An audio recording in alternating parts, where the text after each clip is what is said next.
웃기지 않아요? 우리나라 아파트들은 그렇게 한 푼이라도 아끼려고 뒷다 그렇게 똑같이 만들어 놓잖아요. 그러면은 분양하는 순간 가격이 몇 배가 뛰어요, 프리미엄이. 아파트에 대해서 계속 얘기를 나누고 있는데 지난 시간에 가장 큰 문제가 획일화라고 말씀을 드렸어요. 획일화가 되면 첫 번째 문제는 제가 사는 아파트나 여러분이 사는 아파트가 다 똑같이 생겼잖아요. 아파트가 점점 화폐의 기능을 가지기 시작을 합니다. 그리고 5만 원짜리 지폐가 하나 있으면은 그게 서울, 부산, 대전, 광주, 제주 할 것 없이 다 똑같이 쓰여지잖아요. 그렇기 때문에 환금성이 좋고 경제의 척도가 될 수 있는 모듈이 된단 말이에요. 아파트가 85제곱미터라고 하는 똑같은 사이즈의 규격화가 되기 시작을 하면은 그 화폐의 기능을 가지기 시작을 한다. 그게 첫 번째 문제인 것 같고, 더 심각한 문제는 전 국민의 50% 이상이 다 아파트에 살고 있거든요. 이 부분에서 모든 사람들의 집이 다 점점 비슷해져 가게 되니까 집의 가치 판단의 기준이 모양이 똑같으니까 결국에는 집값밖에 안 남는 거예요. 사람들이 획일화가 되면 생겨나는 문제는 가치관이 정량화된다는 데 있어요. 그게 제일 심각한 문제입니다. 우리나라 사회가 근대화를 이루면서 만들고자 했던 사회가 표준화와 대량 생산이에요. 그게 이 사회를 빨리빨리 근대화를 따라잡을 수 있는 방법이었거든요. 그러니까 각각의 공공기관들은 다 표준화와 대량 생산을 했습니다. LH가 아파트를 표준화를 만들고 그걸 대량 생산했고요. 교육부가 공공교육이라고 하는 거를 해놓고 학교도 똑같은 걸 만들어서 전국에 다 공급을 했어요. 빨리 따라잡는 데는 효율적이었는데 사람들이 획일화된 사회에서 가치관이 정량화되니까 집을 볼 때에도 집값으로 따지고 사람을 볼 때에도 체중이나 키나 연봉 이런 걸로 평가를 내리는 겁니다. 우리나라 중산층의 표준 모델은 뭐라고 되어 있냐면은 연봉 5천만 원에 2000cc 이상의 자동차를 끌고 30평대 아파트를 갖고 있는, 이게 딱 우리나라 중산층의 모습이에요. 근데 프랑스 같은 경우에는 중산층 그러면은 자기만의 독특한 맛을 낼 수 있는 요리법을 갖고 있다라든지 혹은 제2외국어를 할 수 있다, 이런 식으로 정성적인 능력으로 그 사람을 평가를 하거든요. 그래서 정량적으로 평가를 하는 사회와 정성적인 가치관을 갖고 있는 사회는 그거는 큰 차이가 있는 거죠. 왜냐하면 나만의 가치가 없기 때문에 문제가 되는 거예요. 정량화되고 항상 비교할 수 있게 된다는 거죠. 우리나라 사람들이 이 가치관이 정량화되면서 자존감이 낮아져요. 예를 들어서 내 친구가 40억짜리 타워팰리스에 살아도 나는 작지만 마당이 있는 독특한 공간이 있는 우리 집이 좋다, 이런 게 있어야 되는데 그게 없어지니까 점점 자존감이 낮아지니까 그런 위로하는 책들을 읽어야 되는 거예요. 베스트셀러 책들이 다 보면은 다 위로하고 뭐 정신 상담하는 그런 책들밖에 없잖아요. 그게 자존감이 낮아서 그런 거예요. 정량화된 거를 깨트려야 돼요. 그러면 어떻게 해야 되느냐? 획일화를 스탑해야 되는 거죠. 그러고 나서 다양성을 키워가는 쪽으로 가야 되는 거예요. 우리나라 아파트는 뭐 어떻게 다양성을 하느냐? 옛날 그냥 다시 2층 양옥집으로 돌아가야 되느냐? 한옥으로 지어야 되느냐? 그럴 수는 없죠. 지난 시간에 제가 말씀드렸다시피 밀도가 높아야지 도시의 경쟁력이 되는 거거든요. 스케일이라는 책에 보시면 도시의 규모가 2배가 늘어나면은 특허권 출원수가 2.15배가 늘어나요. 그러니까 도시의 규모가 늘어나는 것과 더불어서 도시 환경이 창의적이 되는 거거든요. 그래서 대한민국이 사실은 경쟁력을 가지게 된 거는 어떻게 보면은 인구 1000만 명이라고 하는 대도시 서울이 만들어졌기 때문에 이 안에서 여러 가지 시너지 효과가 생겨나고 기회들이 생겨났다고 볼 수 있는 거거든요. 그때가 좋았지 뭐 이런 얘기 하면서 다시 돌아가져 가면 안 돼요. 그거는 되게 사치예요, 사치. 그러니까 아파트를 가면서도 다양성을 만드는 방법을 가야 될 거 아닙니까? 그 방법이 없느냐? 그렇지도 않죠.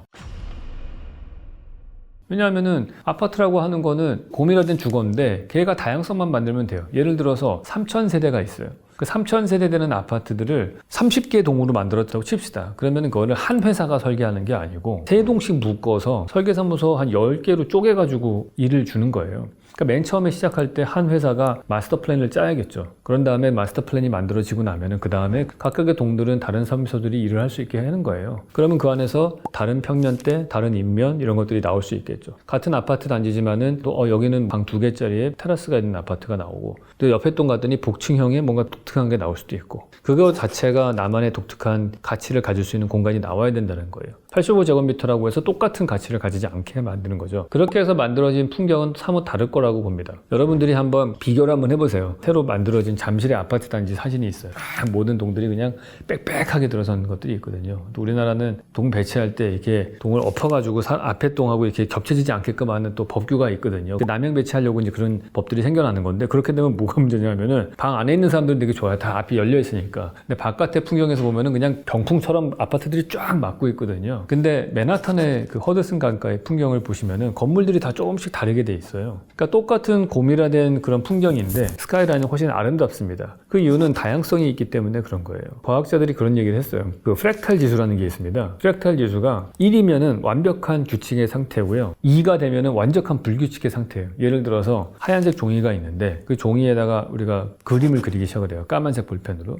그럼 점점 프랙탈 지수가 높아져요. 1.1, 1.2, 1.3 이렇게. 근데 마지막에 새카맣게 될 때까지 되면 2가 되는 거라는 거예요. 근데 우리가 아름답다라고 느끼는 거는 1.4 정도라는 거예요. 그러니까 적절하게 불규칙성이 있는 상태를 얘기하는데, 그렇기 때문에 우리가 유럽의 도시에 가면은 토스카나나 산토리니 같은 데 가시면은 모양들이 각기 다른데 재료는 좀 통일돼 있거나 이럴 때, 자연 풍경을 보시면은 나뭇가지들이 다 다르게 생긴 것 같지만은 색깔은 보면은 다 나뭇가지가 브라운색 계열이고 녹색 이파리고 색깔은 통일돼 있고 모양은 좀 적절하게 제각각인 경우, 뭐 이런 것들이 우리가 볼 때 아름답다고 느낀다는 거예요. 그러니까 우리가 일을 좀 나눠서 하면은 그게 아름다운 도시를 만드는 길이 되는 것 같아요. 나만의 가치를 만들 수도 있는 게 되고, 또 이 얘기 했더니 또 예전에 제가 어떤 프로에 나갔더니 최욱 씨라는 분이 그것도 무슨 설계사무소 일거리 만드는 또 헛소리하고 앉았다고 그렇게 말씀하신 적이 있는데, 그렇죠. 더 많은 일이 생기겠죠. 웃기지 않아요? 우리나라 아파트들은 그렇게 한 푼이라도 아끼려고 뒷다 그렇게 똑같이 만들어 놓잖아요. 그러면은 분양하는 순간 가격이 몇 배가 뛰어요. 프리미엄이. 거지 같은 건물을 비싸게 사는 거예요, 우리는. 이미 그 가격은 시장에서 형성돼 있어요. 예를 들어 1,000만 원 들어서 나중에 1,500만 원짜리가 되나 1,100만 원 들여서 1,500만 원이 되나 똑같거든요. 최초의 분양을 받은 사람만 돈 버는 거예요, 사실은. 우리가 G2N이라고 하는데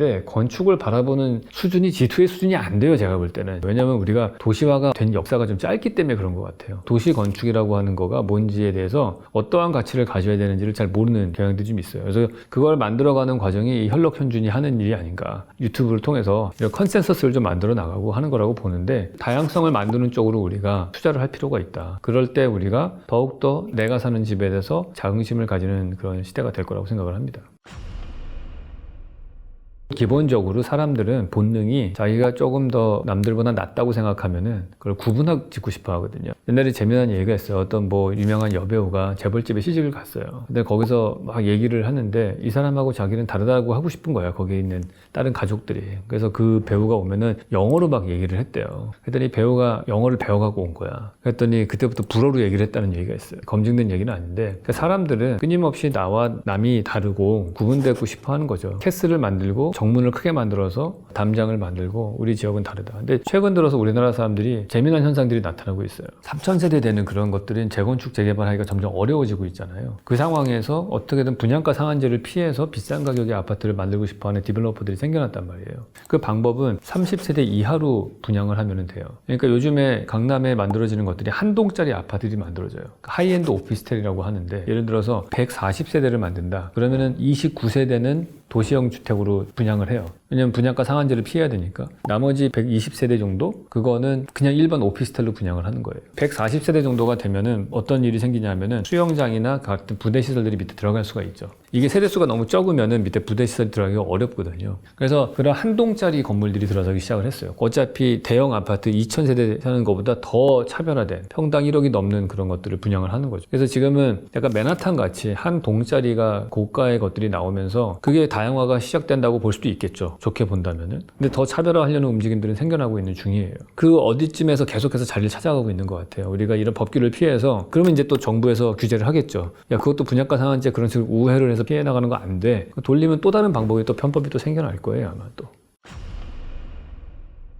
좋은 질문인 것 같아요. 처음에는 자연의 거친 환경들을 제어하기 위해서 건축이 발전을 한 거잖아요. 점점 냉난방이 잘 돼 있고 컨트롤되어 있는 환경. 지금은 이제 인간은 웬만한 것들은 다 극복할 수 있게 됐거든요, 기술적으로. 그러니까 오히려 입지를 결정하는 게 배산임수가 아니고 오히려 지하철역이 더 가까운 데가 더 중요한 거고, 직장이 가까운 어떤 인공적인 환경들이 더 중요한 요소로 떠오르게 된 거잖아요. 지금은 우리가 흙을 밟지 않고서 1년 내내 살 수 있는 환경이거든요, 사실은. 그 와중에 가상 공간이라고 하는 새로운 영향이 생겼기 때문에 그거에 또 다른 영향을 받아요. 인류가 바뀌지 않는 것 중에 하나는 계속해서 우리가 이런 몸을 갖고 있기 때문에 오프라인 공간 안에서 자연을 접할 수 있는 것들에 대한 욕구는 항상 있을 거라고 봅니다. 근데 그거를 소득에 따라서 퍼블릭한 공간에서만 즐기느냐, 아니면 프라이빗한 공간에서도 즐기고 퍼블릭에서도 즐기느냐, 이 두 가지 선택권이 있다면은 후자 쪽으로 많이 가려고 하겠죠. 거기서 더 나아가서 잠깐 얘기를 하자면은,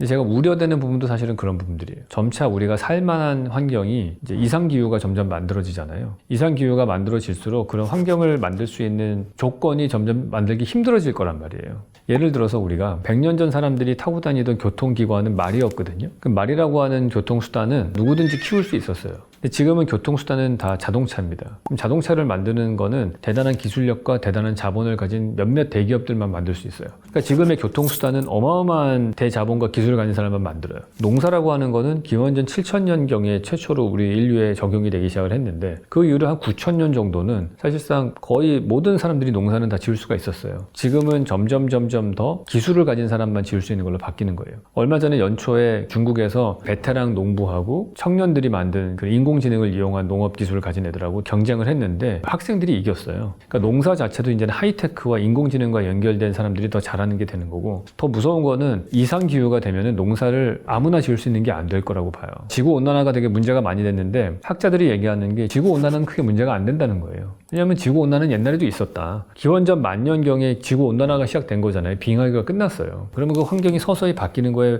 맞춰서 우리는 강가로 모여서 농사를 짓고 지었단 말이죠. 그 농사 짓는 사람으로 바뀌고 그거에 맞춰서 도시를 만들고 새롭게 진화해 나갔단 말이에요. 그러니까 만약에 21세기에 지구온난화가 되면은 뭐 해수면 상승해도 문제 없죠. 뭐 침수되면은 새로운 도시를 만들면 되는 거니까 서서히 정착을 하면 되거든요. 근데 문제는 뭐냐면은 그 학자가 얘기하는 거는 지구온난화가 글로벌 워밍이 문제가 아니고 이상기후가 문제인 거다. 보통 올해에는 7, 8월에 장마철이었는데 내년이 됐는데 7, 8월에 비가 안 내려. 그러다 갑자기 9월 달에 눈이 내리고 그러다 10월 달에 갑자기 더워지고 이런 식으로 이상기후가 생겨나는 거예요. 예측이 불가능하게 널뛰는 거죠. 이 농사라는 거가 절기라는 게 딱 있잖아요. 우리가 그 절기에 맞춰서 우리가 농사를 지어왔는데 이상기후가 되면은 수천 년 동안 누적되어 온 노하우가 다 쓸모가 없어지는 거죠. 어느 정도 되면 추수가 돼야 되는데 그때 뭐 변설이가 내린다든지 이래서 다 망해버리면은 진짜 무서운 게 전 지구적으로 봤을 때 이 식량 사이클이라고 하는 게 비축되어 있는 양이 많지가 않대요. 그래서 한두 해 정도 전 지구적인 이상기후가 생겨나서 그 농사를 못 짓게 되면은 식량 때문에 엄청난 전쟁이 날 수 있다. 그래서 앞으로 농사도 컨트롤되어 있는 그런 스마트팜 실내 공간에서만 가능한 시대가 올 수도 있는 거죠. 그러면은 그거를 만들 수 있는 기술과 공간을 확보한 대기업들만 가능할 거 아닙니까? 그렇게 되면은 우리가 뭐 엄청난 반도체도 만들고 하지만은 모든 경제의 기본은 농업에 기반을 두고 있기 때문에 농사의 근본 기업들을 대기업들이 장악을 하면은 제가 볼 때는 그 기업은 뭐 구글이나 페이스북을 능가하는 기업이 될 거예요, 아마. 블레이드 러너 2049인가요? 편 나온 거 보면은 거기에 전 지구적으로 가장 큰 재벌이 농업을 하는 기업으로 나오잖아요.